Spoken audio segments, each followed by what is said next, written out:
Video में आपका स्वागत है।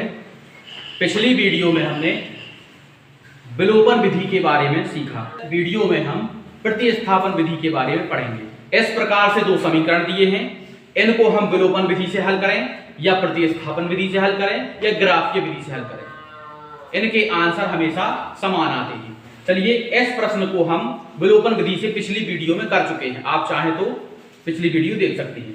इसी प्रश्न को हम प्रतिस्थापन विधि से करेंगे और आइए हम देखते हैं कि प्रतिस्थापन विधि को किस प्रकार से हल किया जाता है। चलिए, सबसे पहले हम पहले समीकरण को 1 और दूसरे समीकरण को 2 नाम देंगे।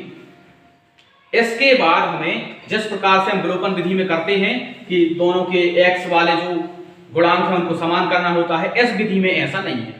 इस विधि में हम क्या करेंगे, पहला समीकरण लिखेंगे। अपन लिखेंगे समीकरण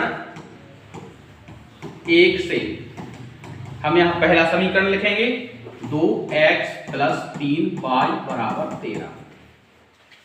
यह प्रतिस्थापन विधि है, दोनों विधियों में अंतर है। इसको लिखेंगे। अब इसमें से हमें x का अस्थायी मान ज्ञात करना है, ठीक है। तो हमें इस तरफ केवल x बचाना है, बाकी सभी का पक्षांतर कर देना है। चलिए, तो सबसे पहले हम 3y का पक्षांतर करेंगे, तो यहां बचेगा 2x बराबर उस तरफ 13 है और ये प्लस का 3y उस तरफ जाएगा तो माइनस तरफ जाएगा तो माइनस का 3y हो जाएगा।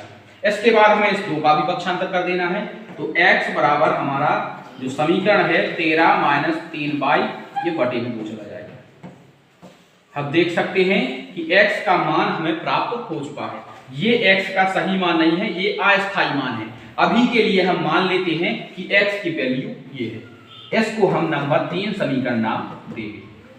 पहला दूसरा ऊपर है और ये हो गया तीसरा समीकरण। फिर से समझें, समीकरण 1 को लिखेंगे और उस समीकरण में केवल x की वैल्यू, हम चाहें तो यहाँ y की वैल्यू निकाल सकते हैं, x का पक्षांतर कर देंगे, लेकिन हम यहाँ केवल x का मान निकालेंगे। तो x की वैल्यू निकालने के लिए हम सभी का पक्षांतर उस तरफ कर देंगे, केवल इस तरफ x बचाएंगे। तो x का हमें अस्थायी मान प्राप्त होगा और जैसे ही इस तरफ केवल x बचे तो हम उसको समीकरण नंबर 3 नाम देंगे। इतना समझ में आया। इसके बाद हम पहले समीकरण का इस्तेमाल करके तीसरा समीकरण बना चुके हैं। अब हमें दूसरे समीकरण का इस्तेमाल करना है, तो अब हम लिखेंगे जो ये x का मान है, x का मान है 13 - 3y / 2। x का मान समीकरण 2 में रखने पर, ये x का मान अब हम समीकरण 2 में रखेंगे। तो समीकरण 2 लिखेंगे सबसे पहले 4x - 5y = 15। इस विधि में यही है, इस समीकरण से तीसरा बनाओ, तीसरा समीकरण दूसरे समीकरण में मान रखो, दूसरे समीकरण y का मान प्राप्त हो जाएगा, y का मान उठा के समीकरण 1 में रखो, समीकरण 3 में रखो। प्रतिस्थापना करनी पड़ती है यहां से वहां, इसीलिए इस विधि का नाम प्रतिस्थापन है, ठीक है। चलिए, तो ये हमने समीकरण नंबर 2 लिख लिया है। अब इसमें हम x की जगह पे ये मान रखेंगे, बाकी का ज्यों का त्यों, उससे हमें y का मान प्राप्त हो जाएगा।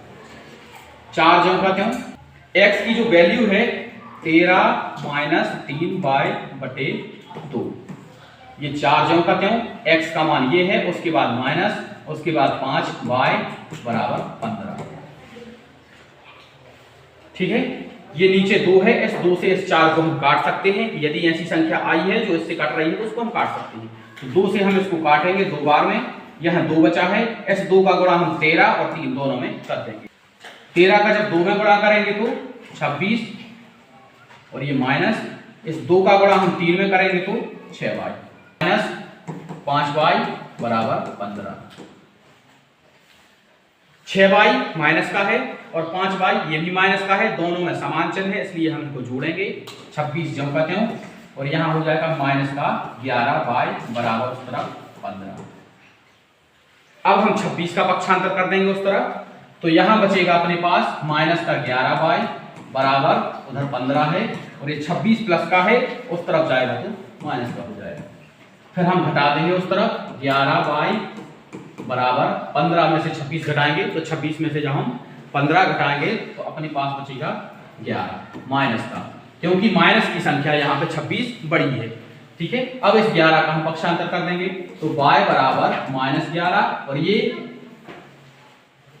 ये जो 11 है ये बाई के गुणा में है, इसलिए हम इसको बटे में ले जाएंगे। ठीक है, तो माइनस से माइनस कैंसिल हो जाएगा और 11 से 11 कैंसिल हो जाएगा एक बार में, तो बाई का आंसर आ जाएगा 1। पिछली वीडियो आपने नहीं देखी है तो पिछली वीडियो देख सकते हैं। बाय का मान उसमें भी 1 आया था, बाय का मान प्रतिस्थापन विधि से भी 1 आया है। इसके बाद हमें बाय का मान समीकरण तीसरे में रखना है, क्योंकि हम पहले का इस्तेमाल कर चुके हैं, दूसरे का भी कर चुके हैं, अब तीसरे समीकरण की बारी। तो हम लिखेंगे बाय का मान समीकरण 3 में रखेंगे। जैसे ही हम बाय का मान समीकरण 3 में रखेंगे तो हमें x की वैल्यू पता चल जाएगी। बाय का आंसर आ चुका है, ये जो x का है अस्थायी मान है। ठीक है, अब हमें जिस प्रकार से बाय का आंसर निकल आया है उसी प्रकार से x का आंसर निकल आएगा। तो हम लिखेंगे बाय का मान समीकरण 3 में रखने पर, चलिए समीकरण 3 लिख लेते हैं। x बराबर 13 माइनस 3y, x बराबर 13 माइनस 3y बटे 2। y की वैल्यू आई है अपनी 1। ठीक है, तो यहां y की जगह पे हम 1 लिखेंगे। x बराबर 13 माइनस 3 और y की जगह पे 1 और बटे में 2। तो x बराबर 13, इन दोनों का गुणा कर देंगे तो 3 बटे में 2। x बराबर 13 में से हम 3 घटाएंगे तो बचेगा 10 और बटे में 2। जब 2 से 10 काटेंगे तो x बराबर 5। तो x की वैल्यू अपनी 5 है और y की वैल्यू अपनी 1 है। ये दोनों आंसर प्रतिस्थापन विधि से भी वही आंसर आए हैं जो विलोपन विधि से आए थे। ठीक है, ये विधि थोड़ी बड़ी है, उससे लेंदी है, लेकिन वार्षिक परीक्षा में विलोपन या प्रतिस्थापन विधि में से एक प्रश्न दोनों में से आता है। ठीक है, एक और प्रश्न करेंगे तो आपको और अच्छे से समझ में आ जाएगा। जो विलोपन विधि के पिछले वीडियो में हमने दूसरा प्रश्न किया था, उसी प्रश्न को हम प्रतिस्थापन विधि से हल करते हैं। चलिए प्रतिस्थापन विधि से हम इस दूसरे प्रश्न को हल करते हैं। सबसे पहले हमें पहले को नंबर 1 और दूसरे को नंबर 2 इस प्रकार से समीकरण के नाम देना है। इसके बाद क्या करना है, समीकरण 1 से सबसे पहले हमें पहला समीकरण लिखना है और उसमें हमें x की जो अस्थायी वैल्यू है उसको ज्ञात करना है। x प्लस y बराबर 9। इसमें हम y का पक्षांतर कर देंगे तो x का मान हमें प्राप्त हो जाएगा। x बराबर यहाँ 9 है और y उस तरफ जाएगा तो माइनस का हो जाएगा। ठीक है, जैसे ही हमें देखे कि इस तरफ केवल x बचा है, ये उसका अस्थायी मान हो गया और उसको हमें नंबर 3 समीकरण नाम देना है। इसके बाद हमने पहले समीकरण से तीसरा समीकरण बना लिया। अब दूसरे समीकरण की बारी, तो हम लिखेंगे ये जो x का मान अपना निकल आया है, x का मान समीकरण इस दूसरे में रखना है, समीकरण 2 में रखने पर। तो पहले हम समीकरण 2 लिखेंगे, x माइनस वाई बराबर 3। अब इसमें जहां पे x लिखा हुआ है, x की जगह पे हमें ये मान रखना है। ठीक है, तो x की जगह पे हम ये मान लिखेंगे, x का मान है 9 माइनस वाई और इसके बाद ये माइनस वाई और बराबर में ये 3। अब यहां दोनों y माइनस के हैं इसलिए हम इनको जोड़ेंगे।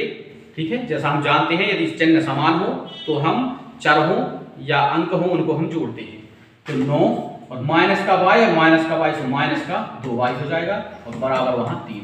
इसके बाद हम 9 का पक्षांतर कर देंगे तो माइनस 2y बराबर 3 और ये 9 उस तरफ जाएगा तो माइनस का हो जाएगा, माइनस का 9 हो जाएगा। इसके बाद माइनस 2 बराबर, इन दोनों को हम घटा देंगे तो जब 9 में से 3 घटाएंगे तो बचेगा 6 और वो भी माइनस का, क्योंकि माइनस की संख्या बड़ी है।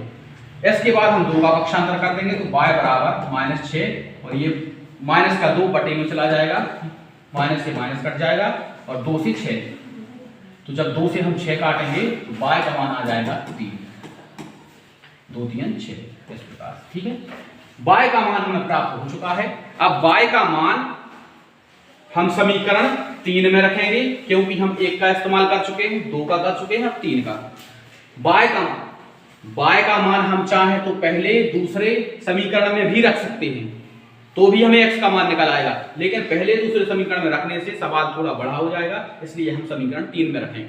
ठीक है, वैसे आप किसी भी समीकरण में रख सकते हैं y का मान तो आपको x का मान निकल आएगा। लेकिन सबसे अच्छा तरीका यही है, क्योंकि पेपर में अपने पास समय कम होता है, इसलिए हम समीकरण नंबर 3 में रखेंगे। तो अपन यहां लिखेंगे कि y का मान समीकरण 3 में रखने पर, समीकरण 3 लिखेंगे। यहां समीकरण 3 है अपना x बराबर 9 माइनस y। अब इसमें जहां y लिखा हुआ है उसकी जगह पर हमें 3 लिखना है, तो x बराबर 9 माइनस 3, तो x बराबर 6। ये x की वैल्यू है और ये y की वैल्यू है। ठीक है, इस प्रकार से हम प्रतिस्थापन विधि से भी x और y के मान ज्ञात कर सकते हैं। उम्मीद है आपको प्रतिस्थापन विधि समझ में आ गई होगी, और यदि आ गई है तो इस प्रश्न का जवाब कमेंट बॉक्स में दें। यदि आपको प्रतिस्थापन विधि समझ में आई है तो इस प्रश्न को प्रतिस्थापन विधि से हल करें और कमेंट में इसका आंसर लिखें। नमस्कार।